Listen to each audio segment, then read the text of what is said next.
죽고 싶지만 떡볶이는 먹고 싶어. 백세희 에세이. 지은이 백세희.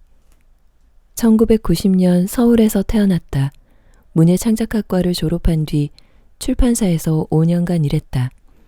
10년 넘게 기분 부전 장애, 경도의 우울증과 불안 장애를 앓으며 정신과를 전전했고 1917년 잘 맞는 병원을 찾아 약물 치료와 상담 치료를 병행하고 있다. 책을 읽고 글을 쓰며 가장 좋아하는 음식은 떡볶이다. 어두운 면을 드러내는 건 내가 자유로워지는 하나의 방법이다. 이것 또한 나라는 걸 내 소중한 사람들이 꼭 알아주면 좋겠다. 시작하며 별일 없이 사는데 왜 마음은 허전할까? 행복해지고 싶다면 다음과 같은 사실을 두려워하지 말고 정면으로 받아들여야 한다. 우리는 항상 불행하고 우리의 슬픔과 괴로움 그리고 두려움에는 늘 그만한 이유가 있다는 사실을 말이다. 이런 감정들을 따로 떼어놓고 볼 수는 없는 법이다. 마르탱 파주 완벽한 하루 중에서 위에 인용한 문구는 내가 가장 좋아하고 공감하는 글귀 중 하나다. 참을 수 없이 울적한 순간에도 친구들의 농담에 웃고 그러면서도 마음 한구석에는 허전함을 느끼고 그러다가도 배가 고파서 떡볶이를 먹으러 가는 나 자신이 우스웠다. 지독히 우울하지도 행복하지도 않은 애매한 기분에 시달렸다. 이러한 감정들이 한 번에 일어날 수 있다는 사실을 알지 못해서 더 괴로웠다. 왜 사람들은 자신의 상태를 솔직히 드러내지 않을까? 너무 힘들어서 알릴 만한 힘도 남아있지 않은 걸까? 난 늘 알 수 없는 갈증을 느꼈고 나와 비슷한 사람들과의 공감이 필요했다. 그래서 그런 사람들을 찾아 헤매는 대신 내가 직접 그런 사람이 되어보기로 했다. 나 여기 있다고 힘차게 손 흔들어 보기로 했다. 누군가는 자신과 비슷한 내 손짓을 알아보고 다가와서 함께 안심할 수 있었으면 좋겠다.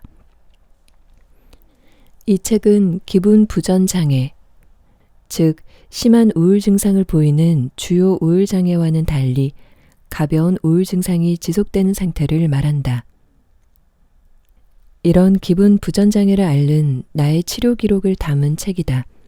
사적이고 구질구질한 이야기가 가득하지만 어두운 감정만 풀어내기보단 구체적인 상황을 통해 근본적인 원인을 찾고 건강한 방향으로 나아가는 것에 중점을 두고 있다. 나처럼 겉으로 보기에는 멀쩡하지만 속은 골마있는 애매한 사람들이 궁금하다. 세상은 아주 밝거나 지나치게 어두운 부분에만 초점을 맞추고 있는 것 같다. 나의 우울을 이해하지 못했던 주변의 반응이 떠오른다. 도대체 어떤 모습과 상황이어야 이해받을 수 있을까? 아니, 이해 영역이긴 할까? 아무쪼록 나만 그런 게 아니었네. 혹은 세상에 이런 사람도 있네. 라는 감상이 남는 책이 되었으면 하는 바람이다. 나는 예술이 사람의 마음을 움직이는 일이라고 생각한다. 예술은 내게 믿음을 줬다. 오늘 하루가 완벽한 하루까진 아닐지라도 괜찮은 하루일 수 있다는 믿음. 하루 종일 우울하다가도 아주 사소한 일로 한 번 웃을 수 있는 게 삶이라는 믿음. 또 내 밝음을 드러내듯이 어두움을 드러내는 것도 아주 자연스러운 일이라는 것을 알게 됐다. 나는 나만의 방식으로 예술을 한다. 그 어떤 사심도 없이 누군가의 마음에 공들여 다가가고 싶다. 그냥 좀 우울해서요. 환청이 들리고 환상을 보고 자해를 하는 것만이 병은 아니다. 가벼운 감기가 몸을 아프게 하듯이 가벼운 우울도 우리의 정신을 아프게 한다. 나는 어렸을 때부터 내성적이고 소심한 사람이었다. 기억은 희미하지만 일기를 살펴보면 긍정적인 편은 아니었고 우울한 감정을 종종 느꼈던 것 같다. 고등학교 때부터 본격적으로 우울감이 심해졌는데 그땐 공부도 안 했고 대학도 못 갔고 앞길이 막막했으니 당연히 우울한 걸로 생각했다. 하지만 변하고 싶었던 부분, 예를 들어 다이어트나 대학, 연애, 친구, 이런 모든 것들이 모두 해결된 후에도 똑같이 우울했다. 항상 그랬던 건 아니고 오락가락했다. 어떤 날엔 울적하고 어떤 날엔 행복하게 잠들었다. 스트레스 받으면 체했고 우울할 땐 울었다. 나는 원래 이렇게 우울한 사람이라고만 생각하며 점점 어두워져 갔다. 사람에 대한 두려움과 불안감이 컸고 특히 낯선 상황에서 심한 불안을 느꼈지만 안 그런 척 연기도 잘했다. 그래서 괜찮을 줄 알고 자신을 더 채찍질했다. 그러다 더는 견디기가 힘들어져서 상담을 받기로 마음먹었다. 정말 긴장되고 두려웠지만 기대를 비우고 진료실에 들어갔다. 어떻게 오셨나요? 그냥 뭐랄까 좀 우울해서요. 자세히 말씀드려야 할까요? 그러면 저야 좋죠. 휴대폰 메모장을 켜고 적어두었던 걸 말했다. 심각한 타인과의 비교, 거기서 오는 자기 학대, 그리고 자존감이 낮은 것 같아요. 요인이 무엇인지 생각해 본 적 있나요? 자존감이 낮은 건 가정 환경에서 시작된 것 같아요. 어릴 때부터 엄마는 늘 우리 집은 가난해, 가난해, 돈이 없어를 입에 달고 살았거든요. 5 식구가 살기에는 집 평수가 작았는데 18평이었어요. 저희 아파트 이름이랑 똑같은 이름의 다른 아파트가 동네에 있었어요. 그 아파트는 평수가 굉장히 넓었는데 어느 날 넓은 아파트와 좁은 아파트 중에 어디에 사냐는 친구 어머니의 질문에 당황한 이유로 집을 알려주는 게 부끄럽고 꺼려졌어요. 그 외에 기억에 남는 일은 없나요? 무수히 많죠. 말로 하면 진부하지만 아빠가 엄마를 때렸어요. 말로만 부부싸움이지 그냥 폭력이었죠. 어릴 때를 생각하면 엄마와 우리를 때리고 집안 살림을 박살낸 뒤 새벽에 집을 나가버리던 아빠. 울다 잠들면 아침이 오고 엉망진창인 집을 뒤로 한 채 학교에 가던 우리 모습이 떠올라요. 무슨 기분이 들었나요? 뭔가 비참함? 슬픔? 우리 가족만 알아야 하는 비밀이 쌓여가는 기분이었던 것 같아요. 감춰야 하는 일이라고 생각했어요. 언니는 제게, 저는 동생에게 입단속을 시키기도 했고요. 그리고 자존감이 낮아진 건 가정사도 있지만 언니와의 관계가 컸다고 생각해요. 언니와의 관계요? 네. 언니의 사랑은 늘 조건부였어요. 제가 공부를 안 하거나 살이 찌거나 뭔가를 열심히 하고 성실하게 살지 않으면 저를 깎아내리고 괴롭히고 모멸감을 주고는 했어요. 터울이 커서 언니 말은 무조건적으로 따라야 했고요. 경제적인 부분도 언니에게 많이 묶여 있었어요. 언니가 옷이나 신발, 가방 등을 주로 사줬었거든요. 그런데 그걸 약점으로 삼기도 했어요. 언니한테 대들거나 말을 안 들으면 사줬던 걸 모두 회수해갔죠. 벗어나고 싶지는 않았나요? 벗어나고 싶었어요. 잘못된 관계 같았거든요. 언니는 되게 모순적이었어요. 나는 되고 너는 안 돼. 뭐 이런 식? 자기는 외박해도 되고 너는 안 돼. 난 네 옷 입어도 되고 너는 안 돼. 뭐 이런 거. 그런데 완전 애증이었던 게 언니가 너무 싫다가도 언니가 저한테 화를 내면서 관심을 끊으면 너무너무 두려웠어요. 그런 관계에서 벗어나려는 노력은 해봤나요? 제가 성인이 되고 아르바이트를 시작하면서 일단 경제적인 부분부터 독립하겠다고 다짐했어요. 아르바이트를 주중 주말 늘 하면서 조금씩 경제적으로 독립했죠. 정신적으로는요? 그건 정말 어려웠어요. 언니는 저 아니면 남자친구랑 노는 것만 좋아했어요. 자기 말 잘 듣고 자기 성격 잘 알아서 맞춰주니 당연히 편했겠죠. 어느 날 언니가 저랑 놀다가 다른 사람이랑 노는 건 재미없어. 너랑 노는 게 제일 재밌고 편해. 라고 했을 때 어이가 없어서 용기를 내어 처음으로 말했어요. 나는 언니가 불편하다고, 편하지 않다고. 언니의 반응은 어땠나요? 정말 당황하고 충격받더라고요. 나중에 들어보니 며칠 동안 밤마다 울었대요. 지금도 그 이야기가 나오면 눈시울을 붉히기도 하고요. 언니의 그런 모습을 보니까 어땠어요? 뭔가 짠하기도 했는데 후련했어요. 자유로워진 기분이었어요, 조금은. 언니와의 애착 관계에서 벗어난 후에도 자신감이 회복되지는 않았나요?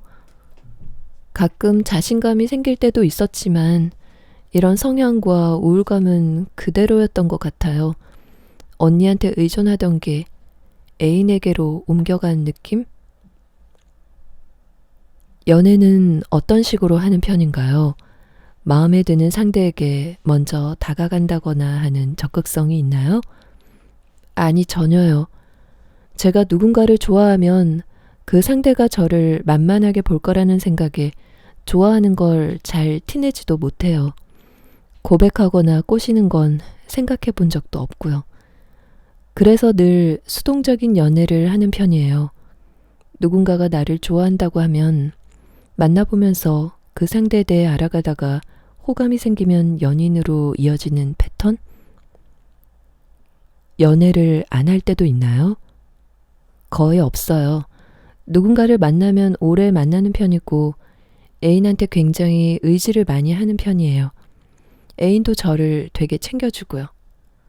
그런데 애인이 절 사랑해주고 다 받아주는데도 뭔가 답답함이 생겨요. 사실 저는 의존하고 싶지 않거든요. 좀 독립적이고 자립심도 있고 혼자서도 잘 살아가고 싶은데 그걸 못한다는 생각이 들어요. 친구들과의 관계는 어때요? 어렸을 때는 친구 관계를 굉장히 중요하게 여겼어요. 그 나이 또래와 다르지 않았죠.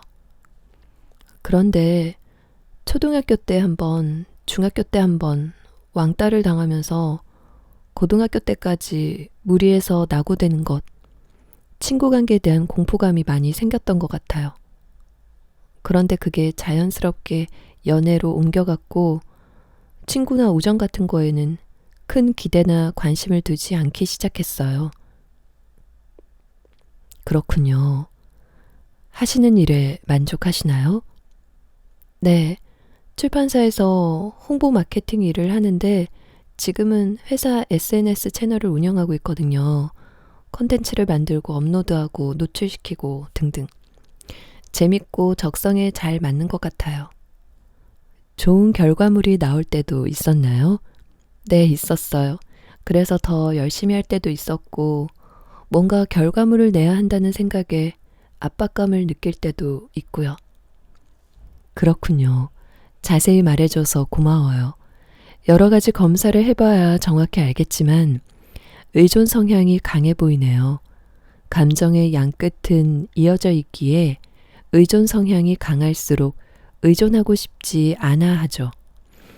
예를 들어 애인에게 의존할 땐 안정감을 느끼지만 불만이 쌓이고 애인에게서 벗어나면 자율성을 획득하지만 불안감과 공허감이 쌓여요. 어떻게 보면 일에 의존하고 있는지도 몰라요. 성과를 낼 때 나의 가치를 인정받고 안도할 수 있으니 의존하지만 그 만족감 또한 오래가지 않으니 문제가 있죠. 이건 쳇바퀴 안을 달리는 것과 같아요. 우울함에서 벗어나고자 노력하지만 실패하고 또 노력하고 실패하는 일련의 과정을 통해 주된 정서 자체가 우울함이 된 거죠. 그렇군요. 이 말을 위로받았고 명확해지는 기분이 들었다. 일탈이 필요해요.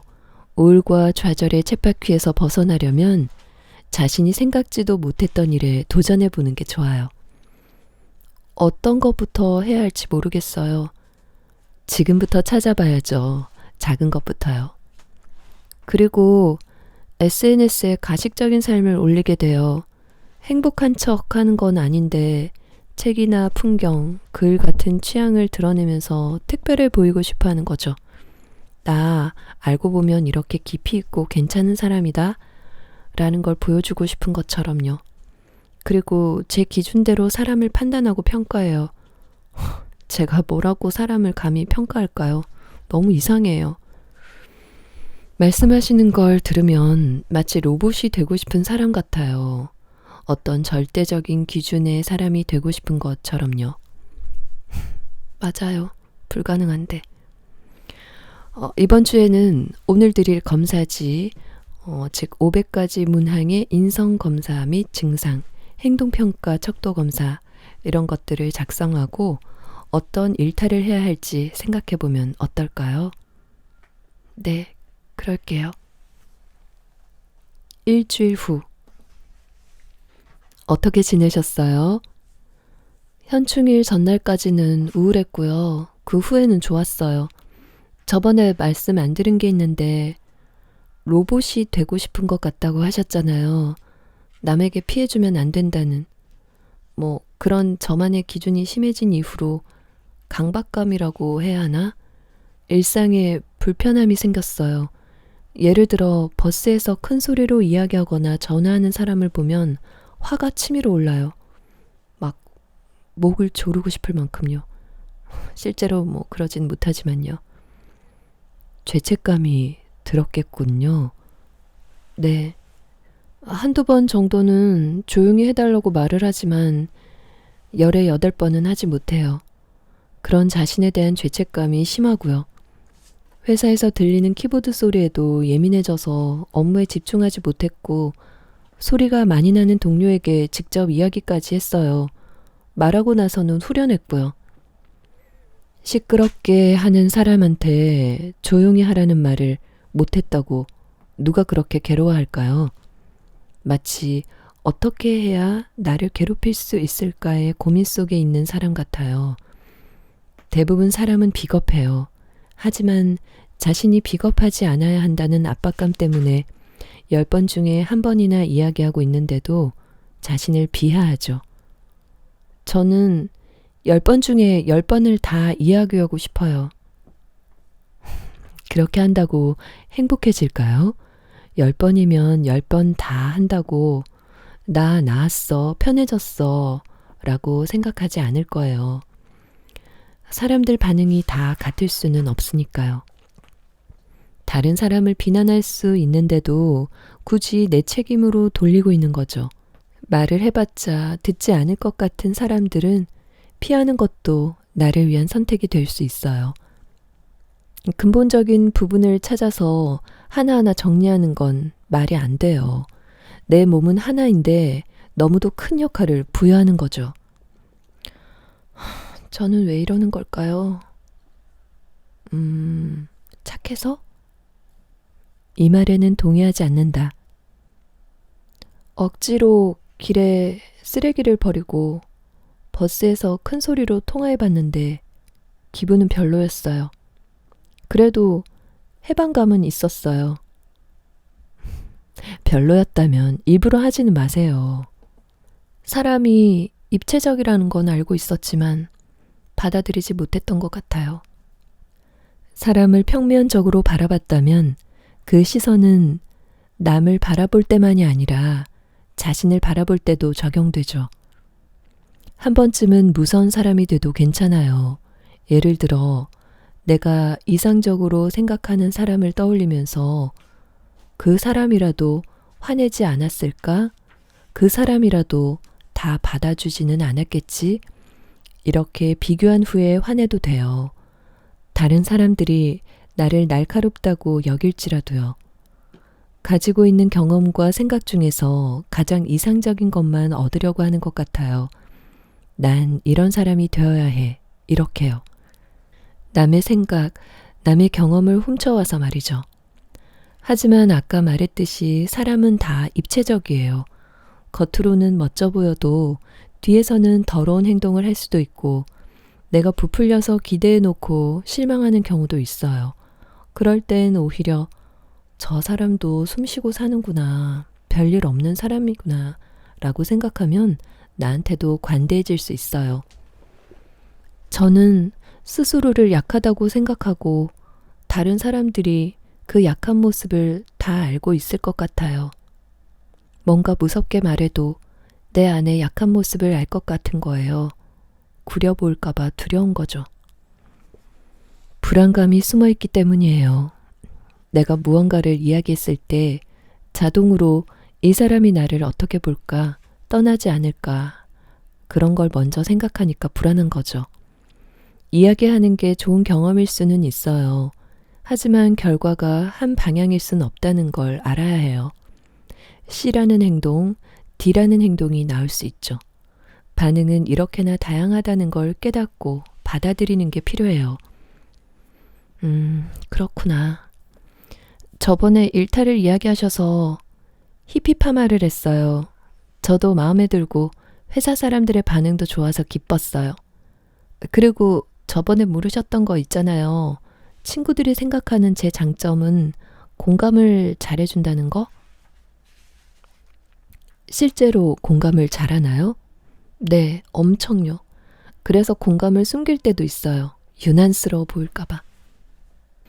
하지만 타인이 나를 표현하는 말에 너무 타이틀을 붙이지 않았으면 좋겠어요. 공감을 더 잘해줘야 한다고 의도하는 순간부터는 숙제가 되거든요. 그러면 공감 능력이 오히려 떨어질 수도 있어요.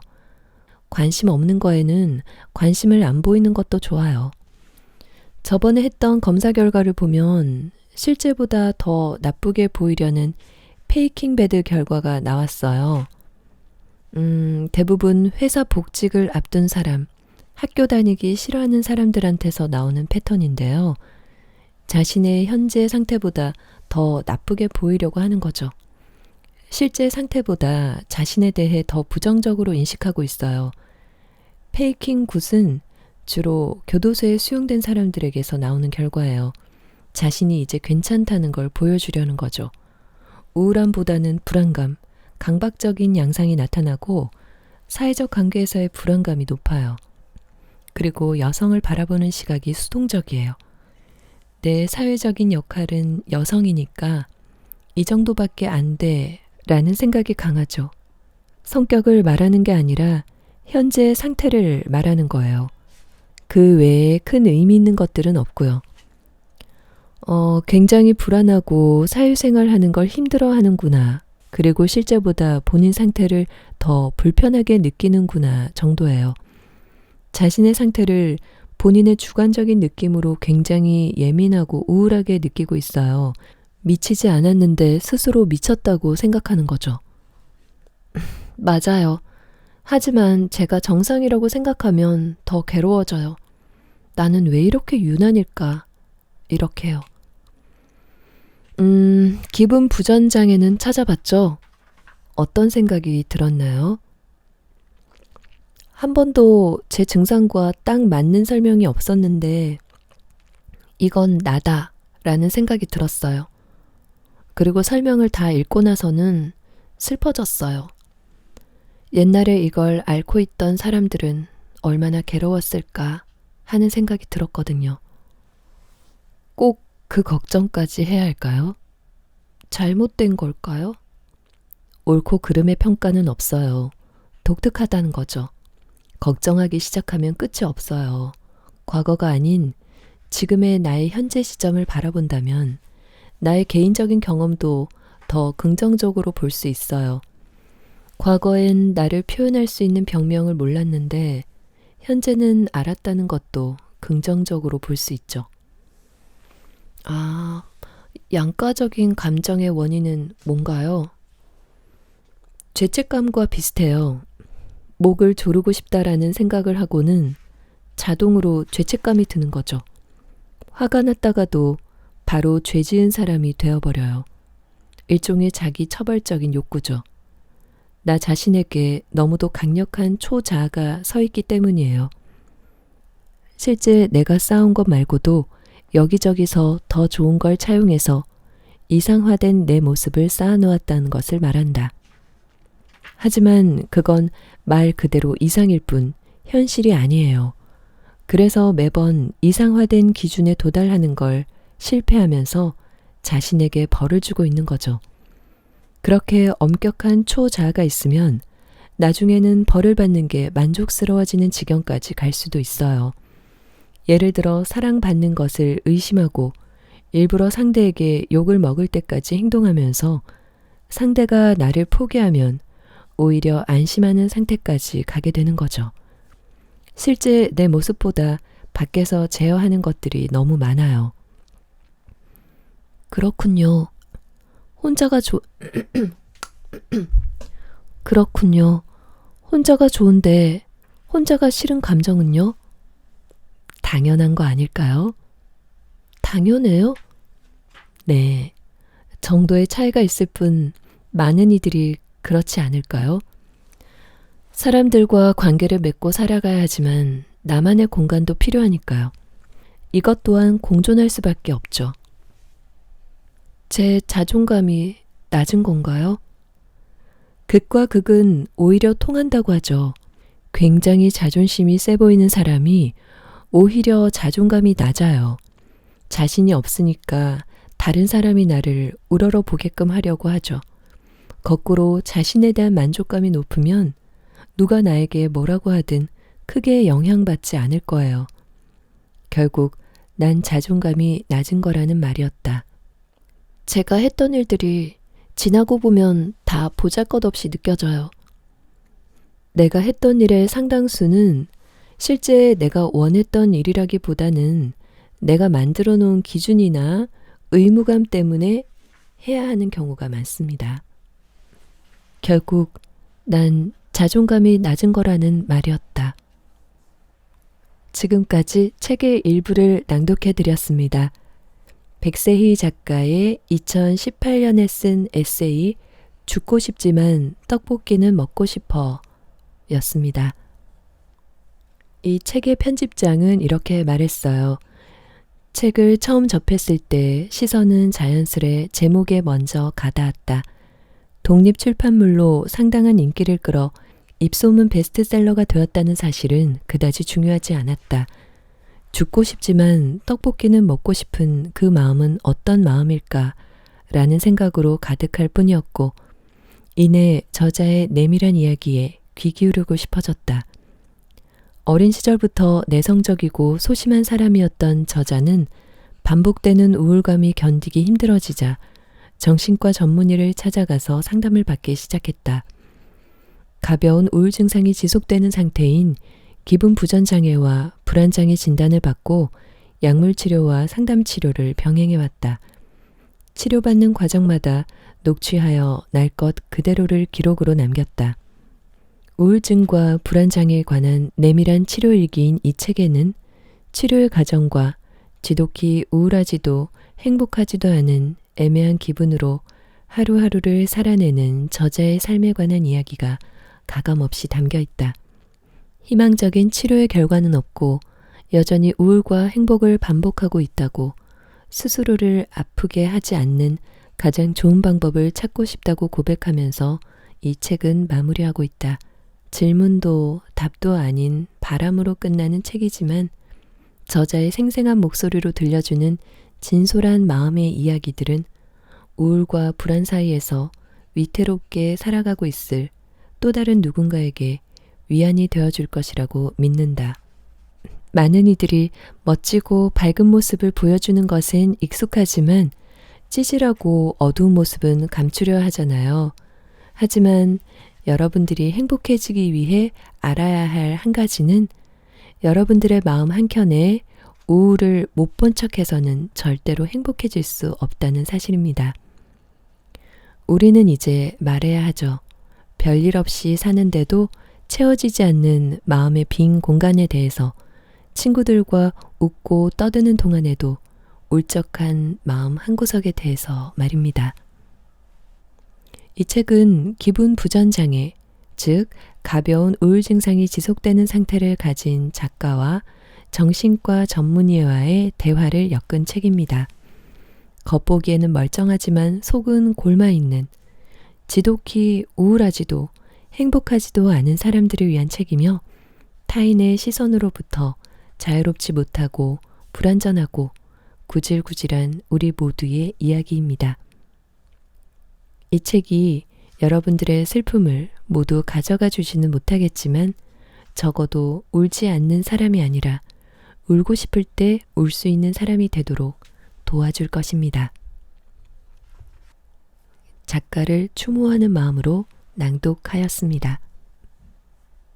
이 책이 그리고 저의 낭독이 여러분의 인생에 작게나마 도움이 되는 시간이었으면 합니다. 가볍게 책 읽기였습니다. 고맙습니다.